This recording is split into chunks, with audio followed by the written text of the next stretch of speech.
નમસ્કાર વિદ્યાર્થી મિત્રો, હવે આપણે પ્રસારમાનનું બીજું માપ ચતુર્થક વિચલન જોઈશું. માહિતીના તૃતીય ચતુર્થક Q3 અને પ્રથમ ચતુર્થક Q1 વચ્ચેના તફાવતને 2 વડે ભાગવાથી મળતા માપને ચતુર્થક વિચલન કહે છે. જો Q3 અને Q1 ના તફાવત એટલે બાદબાકી 2 વડે ભાગવાથી જે માપ મળે એને ચતુર્થક વિચલન કહેવાય અને તેને સંકેતમાં QD વડે દર્શાવાય છે. શેના વડે દર્શાવાય છે? QD. તો QD નું સૂત્ર આપણે લખીએ Q3 માઇનસ Q1 છેદમાં 2. Q3 માઇનસ Q1 છેદમાં 2. ચતુર્થક વિચલનને અર્ધ આંતર ચતુર્થક વિસ્તાર પણ કહેવામાં આવે છે. ચતુર્થક વિચલનને કયા નામે ઓળખવામાં આવે છે? અર્ધ આંતર ચતુર્થક વિસ્તાર પણ કહેવાય છે. હવે એના સાપેક્ષ માપની આપણે વાત કરીએ. તો સાપેક્ષ માપ કોને કહેવાશે અને કઈ રીતે એ મળશે? તો ચતુર્થક વિચલન QD ને Q1 અને Q3 ની સરેરાશ વડે ભાગવાથી Q1 અને Q3 ની સરેરાશ વડે ભાગવાથી આપણને ચતુર્થક વિચલનનું સાપેક્ષ માપ મળે છે. Q1 અને Q3 ની સરેરાશ એટલે બંનેનો સરવાળો કરીને ભાગ્યા 2 કરવાના રહે, તો આપણને ચતુર્થક વિચલનનું સાપેક્ષ માપ મળે, જેને ચતુર્થક વિચલનાંક પણ કહે છે. શું કહેવામાં આવે છે? ચતુર્થક વિચલનાંક, જે ચતુર્થક વિચલનનું સાપેક્ષ માપ છે. તો ચતુર્થક વિચલનાંક એટલે સાપેક્ષ ચતુર્થક વિચલન બરાબર Q3 માઇનસ Q1 છેદમાં 2 Q3 પ્લસ Q1 છેદમાં 2 અને 2 અને 2 ઉડી જશે તો સાપેક્ષ ચતુર્થક વિચલનનું સૂત્ર Q3 માઇનસ Q1 છેદમાં Q3 પ્લસ Q1 થશે. આ જ સૂત્રનો આપણે ઉપયોગ વધારે પ્રમાણમાં સાપેક્ષ ચતુર્થક વિચલન અથવા તો ચતુર્થક વિચલનાંક શોધવા માટે કરીશું.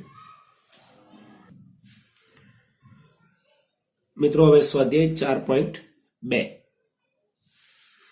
એક નિશાનબાજ એક સ્પર્ધાની પૂર્વ તૈયારી કરતી વખતે છેલ્લા 10 પ્રયત્નોમાં તેનું નિશાન નીચે જણાવેલ અંતર, જે મિલીમીટરમાં છે, ચૂકી જાય છે એટલે એક્ઝેક્ટ નિશાન જ્યાં લાગવું જોઈએ ત્યાં લાગતું નથી. પૂર્વ તૈયારી કરે છે નિશાનબાજ વ્યક્તિ છે સ્પર્ધા માટે. હવે કેટલા મિલીમીટર અંતરથી ચૂકી જાય છે તેવા 10 પરિણામો આપણને આપ્યા છે, કારણ કે 10 પ્રયત્નો છે. 20, 32, 24, 41, 18, 27, 15, 36, 35 ને 25. આ માહિતી પરથી નિશાન ચૂકના માપનું ચતુર્થક વિચલન અને ચતુર્થક વિચલનાંક શોધો. એટલે બંને ચતુર્થક વિચલન અને ચતુર્થક વિચલનાંક શોધવાનું છે. અવર્ગીકૃત માહિતી છે મિત્રો. અવર્ગીકૃત માહિતી હોય તો સૌપ્રથમ, જો કે ચતુર્થકો શોધવા માટે સૌપ્રથમ આપણે અવલોકનોને ચડતા ક્રમમાં ગોઠવવા જ પડશે. તો અવલોકનો ચડતા ક્રમમાં અહીંયા ગોઠવીએ. 15, 18, 20, 24, 25, 27, 32, 36, 41. n બરાબર 10 છે. હવે તમારે પ્રથમ ચતુર્થક શોધવાનો થાય. અવર્ગીકૃત માહિતી માટે પ્રથમ ચતુર્થકનું સૂત્ર Q1 બરાબર 1 કૌંસમાં n વત્તા 1 છેદમાં 4માં અવલોકનની કિંમત. n નું મૂલ્ય 10 વત્તા 1 છેદમાં 4માં અવલોકનની કિંમત. 10 વત્તા 1 11 છેદમાં 4માં અવલોકનની કિંમત. આનો આપણે ભાગાકાર કરીશું તો 2.75માં અવલોકનની કિંમત આવશે. હવે 2.75માં અવલોકનની કિંમત તમારે શોધવી હોય તો એ તો આમાં લખ્યું નથી એક્ઝેક્ટલી શું આવશે. પોઈન્ટમાં આવે છે તો સૌપ્રથમ બીજા અવલોકનની કિંમત લખી દો.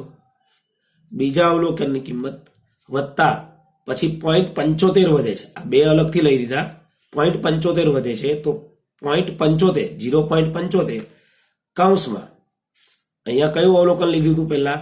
બીજું. તો અહીંયા લખીશું ત્રીજા અવલોકનની કિંમત માઇનસ બીજા અવલોકનની કિંમત, બરાબર ને? એટલે 2.75 માં અવલોકનની કિંમત, તો બીજા અવલોકનની કિંમત વત્તા 0.75 કૌંસમાં ત્રીજા અવલોકનની કિંમત માઇનસ બીજા અવલોકનની કિંમત.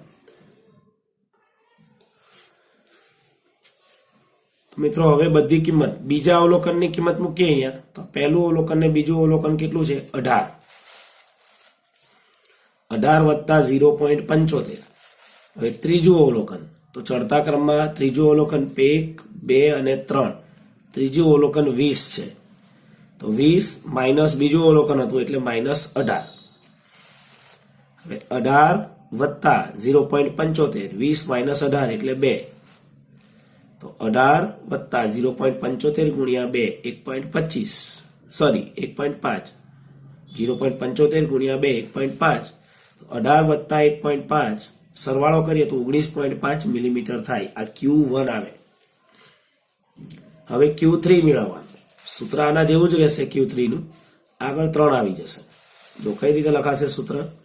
Q3 બરાબર 3 કૌંસમાં n વત્તા 1 છેદમાં 4 માં અવલોકનની કિંમત, 3 n ના સ્થાને 10 વત્તા 1 છેદમાં 4 માં અવલોકનની કિંમત.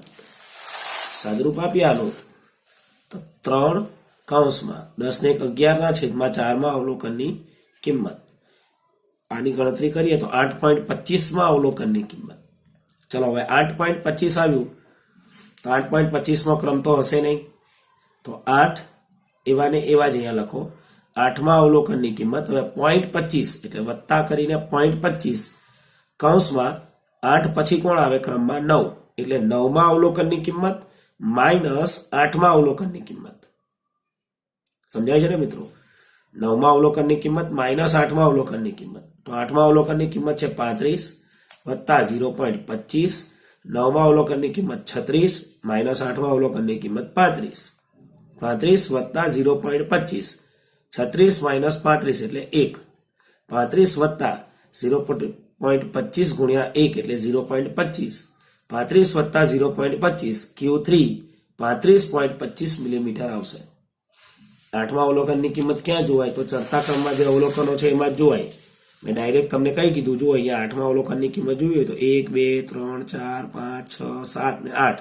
8મું અવલોકન 35 છે, 9મું 36 છે, જે મેં અહીંયા લખ્યું છે, બરાબર ને? 35 વત્તા 0.25 કૌંસમાં 36 માઇનસ 35 એટલે 35 વત્તા 0.25 કૌંસમાં 1. 35 વત્તા 0.25 કેટલું આવશે? 35.25. Q1 ને Q3 મળી ગયા. હવે ચતુર્થક વિચલન પહેલા શોધવાનું છે, QD. તો QD માટે સૂત્ર છે QD બરાબર Q3 માઇનસ Q1 છેદમાં 2.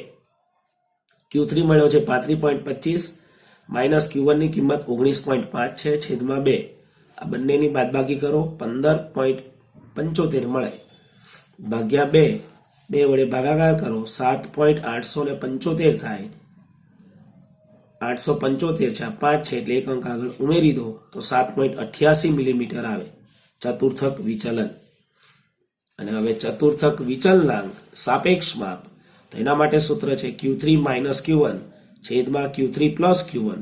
Q3 35.25 માઇનસ Q1 19.5 છેદ Q3 35.25 વત્તા 19.5. હવે આની બાદબાકી કરીએ તો 15.75, આનો સરવાળો કરીએ તો 54.75, ભાગાકાર કરશો તો જવાબ તમને કેટલો મળશે? 0.29. તો આ રીતે સાપેક્ષ વિચલનાંક મેળવી શકાય. અવર્ગીકૃત માહિતી માટે આપણે અહીંયા સાપેક્ષ વિચલનાંક એટલે ચતુર્થક વિચલનાંક અને ચતુર્થક વિચલનની વાત કરી. મિત્રો એક વસ્તુ સ્પષ્ટ છે, આગળના ચેપ્ટરમાં તમે Q1 અને Q3 જો તમને મેળવતા આવડશે તો આ એકદમ સરળ હશે, બરાબર છે? એટલે Q1 ને Q3 મેળવતા આવડવા બહુ જરૂરી છે.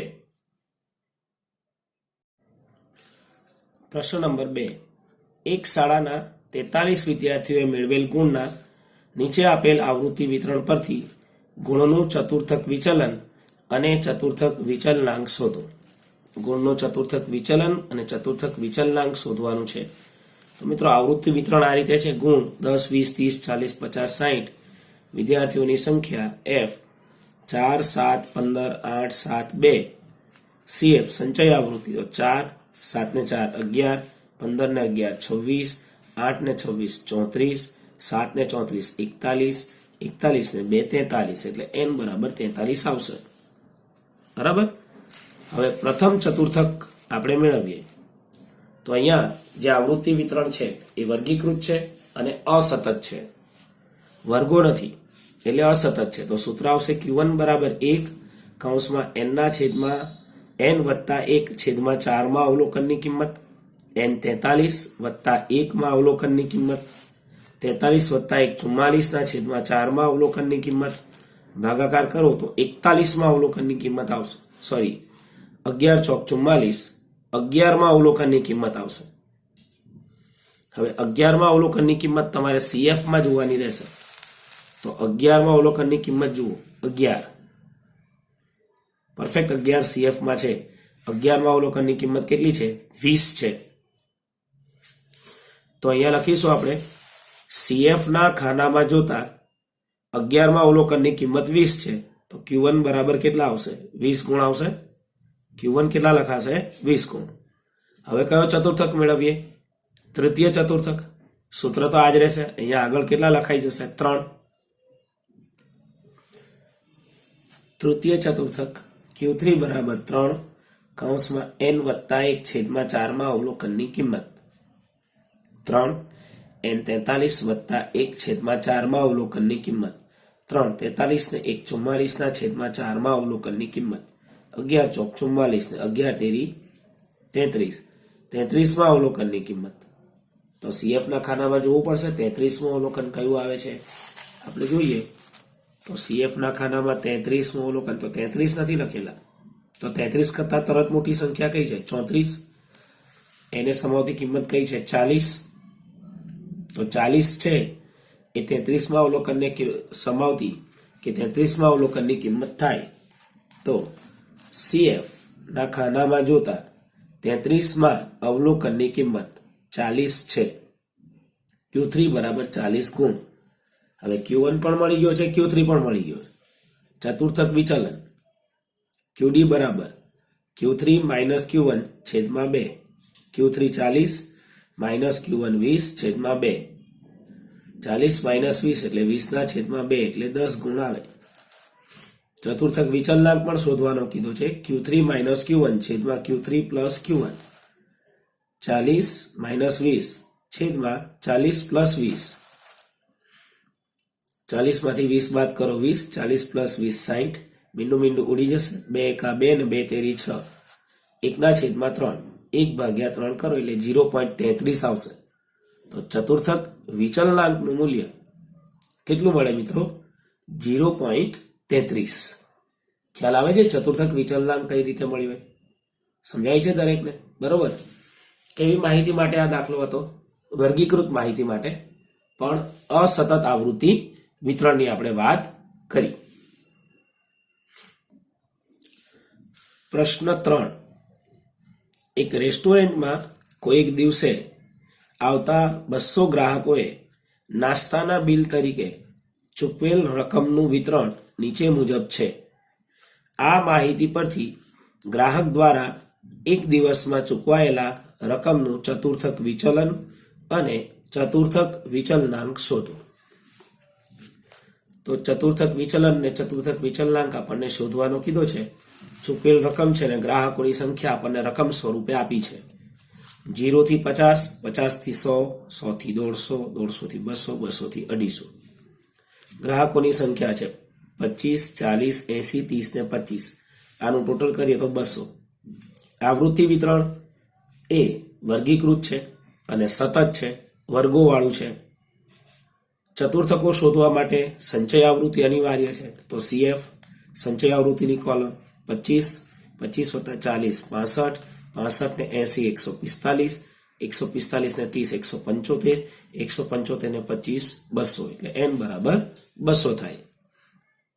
મિત્રો હવે આપણે પ્રથમ ચતુર્થક મેળવવાની વાત કરીએ. તો પ્રથમ ચતુર્થક એટલે q1 વર્ગ બરાબર n ના છેદમાં 4 માં અવલોકનને સમાવતો વર્ગ. n છે 200, 200 ના છેદમાં 4 માં અવલોકનને સમાવતો વર્ગ, તો 50 માં અવલોકનને સમાવતો વર્ગ, ભાગાકાર કરો તો 50 થશે. 50 માં અવલોકનને સમાવતો વર્ગ, તો CF ના ખાનામાં જોઈએ 50 માં અવલોકનને સમાવતો વર્ગ, તો 50 નથી લખ્યો. 50 થી તરત મોટા કોણ આવે છે? 65. એને સમાવતો વર્ગ કયો થાય? 50 થી 100. 50 થી 100. તો અહીંયા લખીશું આપણે CF ના ખાનામાં જોતા 50 માં અવલોકનને સમાવતો વર્ગ 50 થી 100 છે, એટલે Q1 વર્ગ 50 થી 100 થાય. હવે Q1 માટે સૂત્ર શું થાય? આગળ આપણે શીખી ચૂક્યા છીએ. Q1 બરાબર L પ્લસ n ના છેદમાં 4 માઇનસ CF છેદમાં F ગુણ્યા C. L એટલે ચતુર્થક વર્ગની અધસીમા 50, n ના છેદમાં 4 પણ 50 છે. CF જે ચતુર્થક વર્ગ છે એના અગાઉના વર્ગની સંચય આવૃત્તિ. તો ચતુર્થક વર્ગ 50 થી 100, અગાઉના વર્ગની સંચય આવૃત્તિ કેટલી લેવાની? 25, એટલે CF 25 થશે અને F કેટલી થશે? 40. ચતુર્થક વર્ગની આવૃત્તિ 40 અને વર્ગ લંબાઈ C, તો 50 થી 100 છે એટલે 50 થશે વર્ગ લંબાઈ. બરોબર ને? 5 કિંમતોની જરૂર પડે. આ જે નીચે સૂત્ર મેં લખ્યું છે એની અંદર એ બધી કિંમતો મેં તમને કીધી. હવે આપણે લખી દઈએ કિંમતો. તો કિંમતો આ રીતે લખાય: L 50, n ના છેદમાં 4 50, CF 25, F 40 અને C 50. આ બધી કિંમતો Q1 ના સૂત્રમાં મૂકતા L ના સ્થાને 50 વત્તા n/4 ના સ્થાને 50 માઇનસ CF ના સ્થાને 25 છેદમાં F 40 ગુણ્યા C એટલે 50. 50 બેઠા જ, 50 માઇનસ 25 એટલે 25 ગુણ્યા 50 છેદમાં 40. 50 વત્તા 25 ગુણ્યા 50 1250 છેદમાં 40. ભાગાકાર કરીશું તો 50 વત્તા ભાગાકાર કરતા 31.25 આવશે. 50 વત્તા 31.25 સરવાળો કરીશું તો Q1 બરાબર 81.25 રૂપિયા થાય. આ Q1 મળ્યો. મિત્રો હવે તૃતીય ચતુર્થક આપણે શોધવાનો છે. તો તૃતીય ચતુર્થક માટે Q3 બરાબર 3 કૌંસમાં n ના છેદમાં 4 માં અવલોકનને સમાવતો વર્ગ, તો 3 n 200 ના છેદમાં 4 માં અવલોકનને સમાવતો વર્ગ. 50 ચોક 200 અને 50 ગુણ્યા 3 150 માં અવલોકનને સમાવતો વર્ગ. CF ના ખાનામાં આપણે જોઈએ તો 150 માં અવલોકનને સમાવતો વર્ગ કયો થશે? તો CF નું ખાનું 150 અંદર લખેલા નથી, પણ 150 થી મોટી સંખ્યા કઈ છે? 175. એને સમાવતો વર્ગ 150 થી 200 છે ને? 150 થી 200 છે. એના માટે F 30 લેવાની અને CF 145 લઈ લેવાની. આપણે પહેલા જ નક્કી કરી નાખીએ છીએ, કારણ કે સૂત્રમાં F અને CF ની જરૂર તો પડશે જ. F 30 લેવાશે અને CF ઉપલા વર્ગની CF લેવાય 145. એટલે કિંમત પછી લખવામાં સરળતા રહે. તો પહેલા લખાશે શું? અહીંયા CF ના ખાનામાં જોતા 150 માં અવલોકનને સમાવતો વર્ગ 150 થી 200 છે. આપણે જોયું હમણાં. એટલે Q3 વર્ગ 150 થી 200. Q3 નું સૂત્ર L પ્લસ 3 n ના છેદમાં 4 માઇનસ CF છેદમાં F ગુણ્યા C. L 150, 3 n ના છેદમાં 4 ઉપર ગણતરી કરી છે 150. CF આપણે હમણાં જ જોયું 145. F એ પણ કોષ્ટક પરથી આપણે લખી 30 અને C 50. આ બધી કિંમતો આ સમીકરણમાં મૂકીએ આપણે, કે સૂત્રમાં મૂકીએ. તો Q3 બરાબર L ના સ્થાને 150 પ્લસ 3 n ના છેદમાં 4 150 માઇનસ CF ના સ્થાને 145 છેદમાં F 30 અને ગુણ્યા C 50. હવે 150 માંથી આપણે 145 બાદ કરીશું તો કેટલા વધશે? 5 વધશે. કેટલા વધશે મિત્રો? 5. બરાબર. તો એની ગણતરી આપણે જોઈએ. 150 વત્તા 5 ગુણ્યા 50 ના છેદમાં 30. 150 વત્તા 50 ગુણ્યા 5 250 છેદમાં 30. ભાગાકાર કરીશું આનો તો 8.33 આવશે. 150 પ્લસ 8.33 સરવાળો કરીએ તો Q3 બરાબર 158.33. Q1 અને Q3 મળી ગયા. હવે કામ આપણું એકદમ સરળ થઈ ગયું છે. ચતુર્થક વિચલનનું સૂત્ર QD બરાબર Q3 માઇનસ Q1 છેદમાં 2. Q3 158.33 માઇનસ Q1 81.25 છેદમાં 2 અને બાદબાકી કરો તો 77.08 છેદમાં 2 ભાગાકાર કરતા QD 38.54 રૂપિયા આપણને મળશે. અને એ જ પ્રમાણે હવે ચતુર્થક વિચલાંકની ગણતરી કરીએ. જે સાપેક્ષ માપ છે Q3 માઇનસ Q1 છેદમાં Q3 plus Q1. Q3 158.33 minus Q1 81.25 છેદમાં Q3 158.33 પ્લસ Q1 81.25 અને બાદબાકી કરીશું તો 77.08 છેદમાં સરવાળો કરીએ તો 239.58. બંનેનો ભાગાકાર કરતા જવાબ મળશે 0.32. કેટલો મિત્રો જવાબ મળશે? 0.32. તો આ રીતે આપણે ચતુર્થક વિચલન અને ચતુર્થક વિચલાંકની ગણતરી કરી શકીએ. દાખલાની પ્રેક્ટિસ કરીશું તો ચોક્કસપણે આપણને આવડી જશે સૂત્રો અને દાખલા. અને પ્રકરણ 3માં જે ચતુર્થકો છે એ ચતુર્થકો મેળવતા આપણને ખાસ આવડવા જોઈએ. તો ચતુર્થક વિચલન અને ચતુર્થક વિચલનાંક ખૂબ જ સરળતાથી મળે.